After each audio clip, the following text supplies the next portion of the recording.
बिस्मिल्लाहिर्रहमानिर्रहीम अस्सलाम वालेकुम। अज मैं बनावांगी मिठी चटनी जिहड़ी दही भल्लियां च पैंदी है। तो उहदे लई मैं 100 ग्राम आलू बुखारे लए ने। 100 ग्राम का पैकेट सी ते उन्हां नूं 1 कप पानी दा पा के ते गिले कर दिते सी। 1 पा पानी ते इन्हां नूं मैं हुण पकने रख दिते ने। 10 मिनट इन्हां नूं मैं पकावांगी इस तरह इस पानी च। ते फिर मैं इहदे च चीनी पावांगी।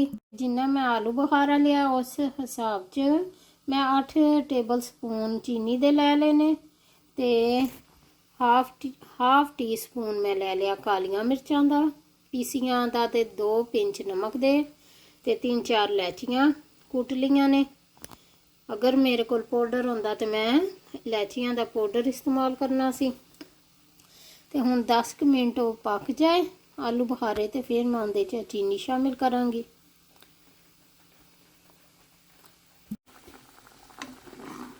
इन्हां नूं उबालो अच्छी तरह ते जो इस तरह हो जान आलू बुखारे ते उस टाइम क्योंकि सुक्के आलू बुखारे हुंदे ने ते फिर पानी च गिले करके भी थोड़े फुल जाते ने ते फिर पका के होर ते इन्हां नूं हुण चीनी शामिल कर देनी है इहदे च।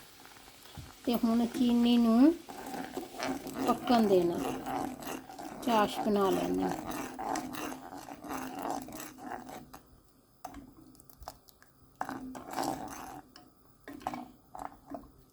चीनी ते खुर गई है साडी एकदम।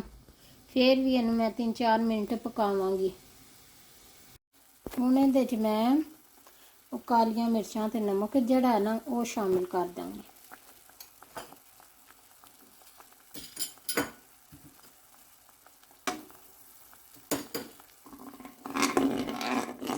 ते नाल ही हुण मैं वो जिहड़ी इलायची रखी है ना कुट के वो शामिल कर दांगी।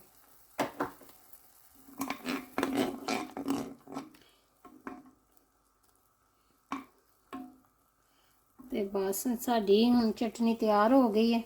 हुण चख के देखदे हैं। बस सारियां चीज़ां शामिल करके ते फिर 2-3 मिनट इन्हूं मैं पकावांगी। तो बस पक गई है, रेडी हो गई है। 2-3 मिनट तक ना थोड़ी जी गाढ़ी हो जाए। साडी चटनी तैयार हो गई, बड़ी सोहनी बन गई है, मज़ेदार।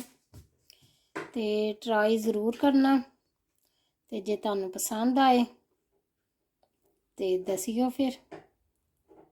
ओके जी, अल्लाह हाफिज़।